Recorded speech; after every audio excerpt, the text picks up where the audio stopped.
Hey everybody, we are trying this for the third time. Third time. What was I saying? Third time's a Okay, charm. third times. The first time it was Aspen messed all up and she didn't know what she was doing. And then the second time I messed all up and I didn't know what I'm doing. And now the third time, I don't know, somebody's going to see if it works and hopefully we all know what we're doing now. Yeah, I can't mess up because No. I'm not doing anything. We turned her microphone on for her and it's just a little button. You just push a little button. It's just a button, push the button. And then... I never turned that microphone on before. Oh, look, we're on. Yay. It's working. Okay, talk about random things while I share it. Random things. Okay, for the second time, I'm going to tell the whole world that all three of my young adult children came to visit this last week. And it was the first time in 12 years, ever since my youngest son graduated from high school, that all the kids were together in one place. And so that was a lot of fun. We had great weather. They're all from more northern states. And so we had some weather in the low 80s and the 70s while they were here. And my one daughter-in-law is a professor of biology. And so really she wanted to go see the dinosaur dig that was going on about, an hour away from here, 45 minutes to an hour. Elephants. Mammoths. Same thing. Camels. Elephants with fur. So, and then we went to the place with the dinosaur tracks at the state park, and that was fun. And so we tried to do things that each of the kids would like to do. Except Aspen. She kept going, I want to see the dinosaur train. I want to see the dinosaur. And I had to explain to her that wasn't a real TV show. That was a cartoon. She's 16. So anyways, she doesn't have a mic, so she can't defend herself. That's why this is fun. We let Aspen skip a couple days of school so she could... Aspen was out sick, and thanks a lot. Oh, geez. Now I'm in trouble. What, did you lie to her teachers and her school and tell them that Aspen was sick? No. I don't think so. I didn't. No. I did say I had to take her to some appointments. And I did. They were appointments. We had appointments at the Dr. Pepper Museum. Yes. We had appointments at the Mammoth Dig. We had all kinds of appointments. Yes. So our days were pretty busy. Yeah. And so that was fun. That was fun. Yeah. And trying to think of what else. Big, giant, empty space on our live stream. I can't believe you let that happen, Brett. It's terrible, isn't it? It is terrible. We did... Randy and Brittany like to play games, and we do games too. We don't have a lot of games, but I found a game on. I don't know if I got it from eBay or where. You got it at the antique shop. That's right. That's when I went to the antique shop and bought a game that he played when he was a kid. Yeah, and we got it. Should we put Brett in the antique shop? Oh, I probably belong there. They had toys from my childhood and all kinds of things. You know you're old when you're listening to the radio and you're like, now let's play the oldies. And it's, songs you know from your high school days. That's when you get in a bad mood. And yeah, they had a lot of stuff I, recognized from, it's like, oh, I had one of these, I had one of these, I had one of these. It's very frustrating. Anyway, okay, so that seems to be working. But it was, Aspen's got a cat in her lap, right? Have her go get it. It was a game called The Inventors, and I remember as a kid thinking, oh, it was so cool. It was such a fun game. And I also remember us playing it a few times and then I'm drinking water because I'm sick again.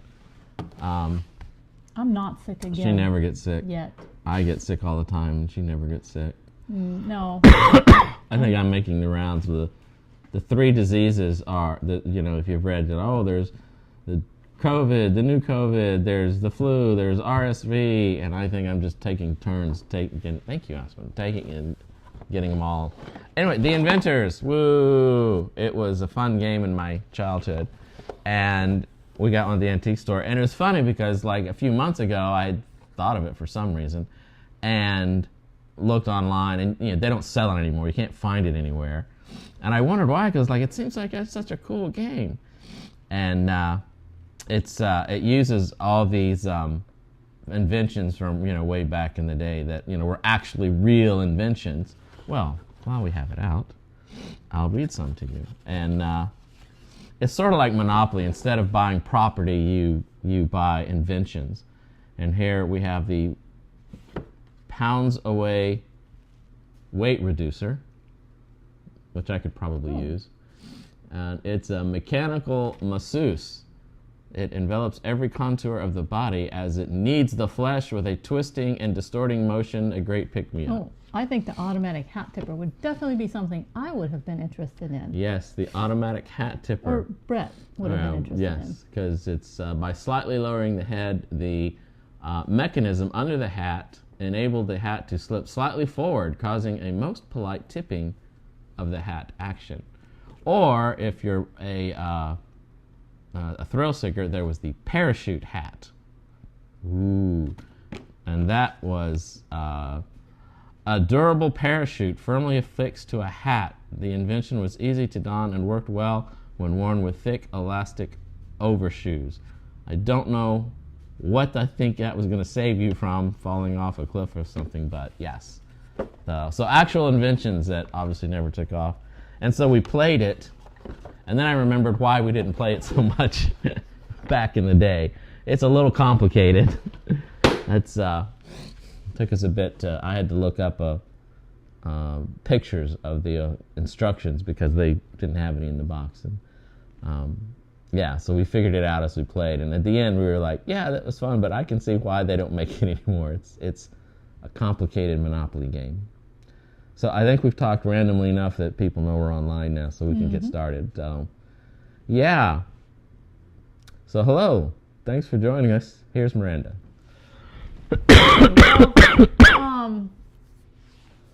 I have a cousin who's he does all the historian stuff in our family. And so yeah, it's we, on my mom's side of the family, our family came over in the 1800s with the Germans from Russia movement. There's a whole story behind that, but we won't get into that. And they settled in North Dakota in a small community, and everyone there spoke German. And isn't it interesting that people from Russia came to America and said, where in this country can we go that most feels like home, that most feels like Russia? And it was North Dakota. I don't know. That says something to me. Yeah, I'm also on cough syrup, so who knows? But that just seems like, hey, this looks like Russia, North Dakota. So she grew up speaking German, and she How said... come you don't speak German? Well, because she didn't think it did her any favors at all, and so she wasn't going to teach her kids German. Oh. Yeah. Because, well, actually, when the kids going to the public school in her town and such, it was the rule, like, you couldn't speak German. You had to speak English because the teacher didn't know German, right? But when she went off to college, she could actually speak German better than she could speak English. And when she went to translate her, papers in her head from German into English, the example she always used was in German, literally translated across, it would be, instead of look out the window, you would write look the window out. And so she would not get as good a grade on her papers as she would have liked because she was always writing sentences translated straight across from German into English. And so that didn't work out so well for her, which is why she wasn't interesant in teaching her kids German. Well, I can't really blame her, but on the other hand, I think it would have been helpful. Yeah.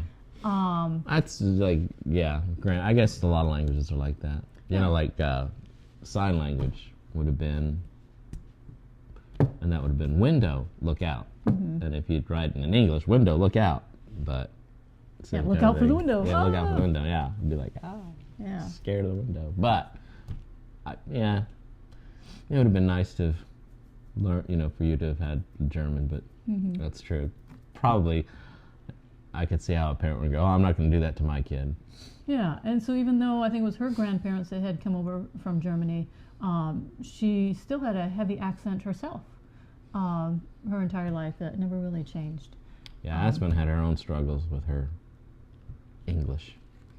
She'd always say, this happens always, sometimes. And it makes sense to her. She still uses that. Yeah, let's do this always, sometimes. Well, no, it does make sense.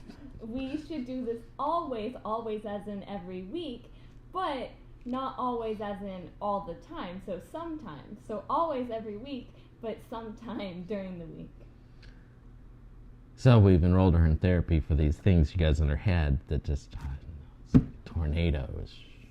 Okay, so while my mom moved away from North Dakota when she was 20, her sister stayed there anyways, and they raised their kids there, and they still spoke German to their kids and stuff, and so they picked up at least some German. And so my one cousin, he recently looked up what this certain phrase. It was not. You're gonna forgive me because I can't even say it. I looked it up. It looks simple enough. It's two words: SEI and then RUHIG. It looks like Sai Ruhig. Ruhig. But I can tell you, it doesn't sound anything like that. The first word is pronounced die, and the next one is more like ruh, or some such thing like that. German is harsh. I couldn't even begin to hear It's it really. Daru. That's what it is. Daru. Maybe something like that, yes. But it didn't sound anything like RUHIG, so Yeah. I'm just... I know that. Ich liebe dich. You know what that is? Oh. Ich liebe dich. That's I love you in German. Can you believe that? German is a freaking harsh language. You can say very, very nice things to people and sound like you're, cursing them and yelling at Yes, them. well, apparently that's what happened because he thought that this phrase meant shut up. As a kid growing up. As one would. Yeah, he thought that's what it meant. But recently he looked it up, and the literal translation means be calm. And so, yeah. So sometimes we think something means one thing, and when in reality it means something else. Or take, for example, we literally hear song lyrics wrong. Every morning now, before I leave, I'm going to yell, Ich liebe dich. What will the neighbors think? It'll be fun. You didn't have any examples of the song things, lyrics? Oh, I heard lots of song lyrics wrong when I was in the 80s. There was a lot. I was looking up some, trying to remember some. Like, if you've seen Titanic, the big song, Celine Dion, The Heart Goes On. The heart goes on. And for whatever reason, a lot of people heard, instead of the heart, I believe the heart goes on, heard, I believe the hot dogs are on. Oh, that'd be tasty Hot anyways. dogs are on. Yeah. So, Oh. yeah, that was one. And there's an old 80s song I remember we all got wrong, but I didn't get it this way. I misheard it. It's the Eurythmics. Sweet dreams are made of this. And the way they say it is sweet dreams are made of cheese, which I guess... Oh, but I thought it was sweet dreams are made of these. Well, interesting enough, that was the second most misheard version of Really? it. It's sweet dreams are made of this, and a lot of people hear these. Yeah. I heard these, Yeah. but it's, and some, according to the website, people heard cheese, but it's actually this. Sweet Dreams are made of cheese. this. Well, some people like cheese so much that would definitely be. I know Randy loved cheese. Yeah. She would go to sleep sometimes, and she would just start repeating her favorite foods as like a toddler, and you're holding her, and she would start repeating her favorite foods, and one was always cheese. I don't know why, but she did sometimes. Wow, that's interesting. Yeah. Yeah. So a lot of misheard lyrics. yeah.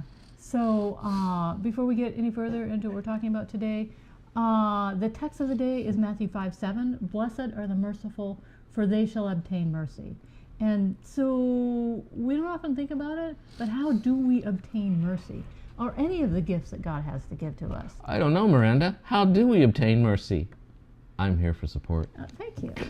So basically it's a gift and we use it. Now we have it. And so basically you have it when you use it. And that goes for that goes for all the gifts really that God has for us. Is we can receive the gifts, or He offers us the gifts, but unless we actually start using it, it's when we start using it that we actually have it. I don't think I've ever thought of it that way. It's so simple, it makes Sense. Yeah. And it's so simple yet, but yet you stop to think about it. Okay, so where are we now? We are right here. So going back to where we were at with that thought, for example, maybe you always thought that the law of God meant judgment. But if you take a closer look at it, the law is not justice served. it is mercy lived out. The law, being a law of love, creates and produces mercy. After all, it was the law that took Jesus to the cross. Now, we're going to come back to that thought, but first of all, we are going to take a look at the story of Jesus walking on water in John 5. It is also recorded in Matthew and Mark, and even though Peter walked on water, it is only mentioned in Matthew. But all three are believed to be one and the same, with the author emphasizing an aspect of the story that they thought that was important. So there in John 5, 31 to 47, Jesus had fed the 5,000, and now the people, along with the disciples, wanted to crown him king. Only Jesus knew that this couldn't happen, and so he told his disciples to go back to the boat and back to where they had come from earlier, and then he tells the crowd to go home. And then he goes up to the side of the mountain to be alone and to pray for the night. Well, while it's still dark outside, so basically the disciples are out there in the boat, and they're rowing along, and all of a sudden, of course, it's dark out. They can't see the storm really coming up. But the storm comes up, and they're really getting nowhere out there. And all of a sudden, they see what they think is a ghost walking towards them. And turns out it's Jesus, and once they recognize that, the Bible says that they are willing to let him get into the boat, and immediately the boat reaches shore where they were heading. So, I don't know, I'm sure I'd read that before, but I'd never really paid too much attention to it. But I just thought that was pretty cool. You know, they let Jesus, or Jesus gets into the boat, and instead of out there rowing so hard in the storm, now Jesus just like instantaneously transports them to the shore that they were headed for. So, I mean, that kind of transportation is faster than flying, driving a car, and certainly way, way faster than driving a boat.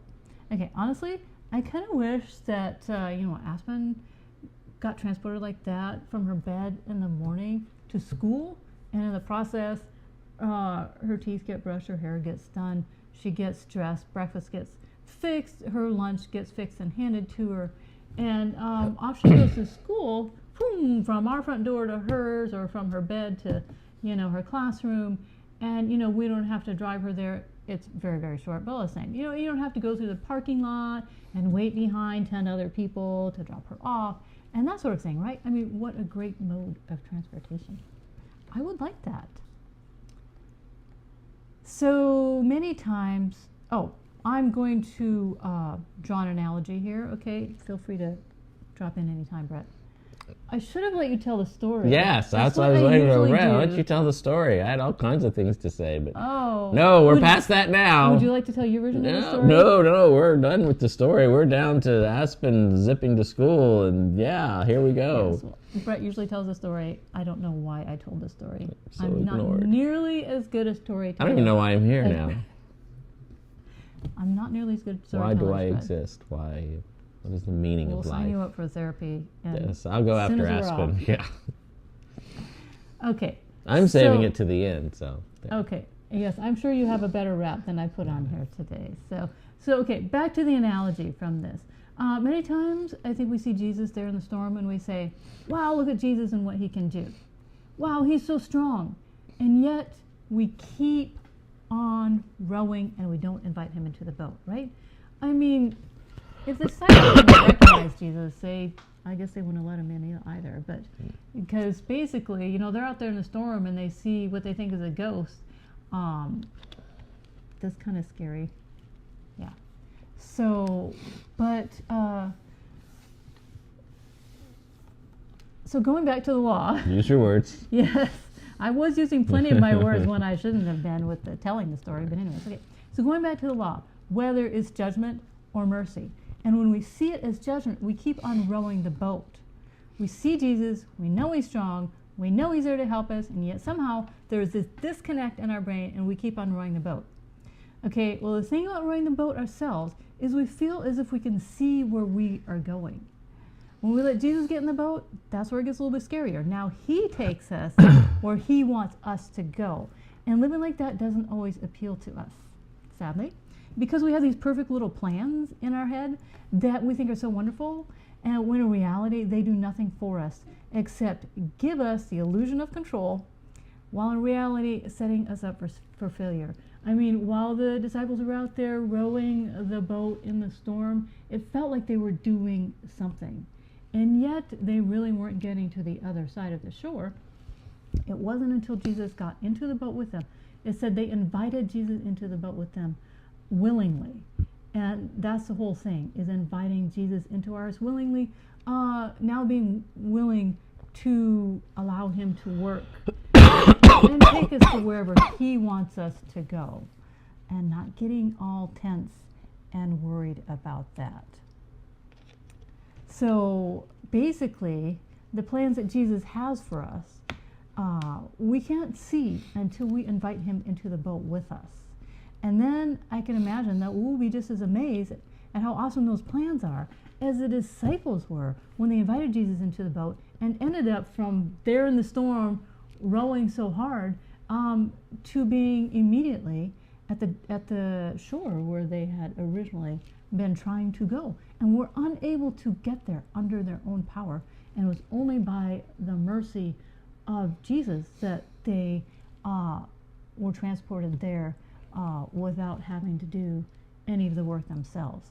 And that is us accepting the mercy of God, his greatest mercy for us, the salvation of Jesus dying on the cross for us, and accepting that mercy of God, because when we do, it's like the disciples there in the boat. No more rowing for them, and yet there they were, where they had been trying so hard to get there under their own power, and it wasn't working. We're trying to work so hard to do all the right things. It doesn't really work out that well for us. So mercy is powerful. It sets us free from sin, for starters. And may that sort of living define our journey with Jesus, accepting his mercy and using it. I don't know, that's pretty good. So there you have it. So, yeah. What? You told me you had all sorts of words for this. No, well, I did, but now I don't know. So, anyway. Very sorry I took up press time. I did not mean to do that. That's all right. I'm struggling to think clearly anyway. It's I'm just true. trying not to cough. Yeah, it's true. That's probably what Ollie's thinking about right here is don't cough. Don't cough, because on a microphone. Don't cough. So, yeah. Anyway, so yeah, I think, I thought the best point you had was that, it's the gift you have, you get when you use it. Mercy is an action, not just a concept or an idea or something. It's actually an action. It's a gift you get that actually, when you use it, does all kinds of things for you and, people in your life. And, yeah, I thought that was good. Oh, I'm glad you liked it. All right, so... Don't cough. Thanks for joining us. I guess, I don't know. Next week, I don't know what we're doing. Oh, next week. There's a couple ideas out there. Why can't I remember them? I can't remember them. But I had a couple things we could go into. I think I started one this morning. Yeah, I have an idea from this morning. I just can't remember it because it was at like 5:30 in the morning, and it's 5:30 at night now, so. Yeah, so anyway, we'll recover that idea. And yes, it's written down, so. All right, well, thanks for joining us, and we'll be here next week doing something, so I hope you have a great rest of your Sabbath.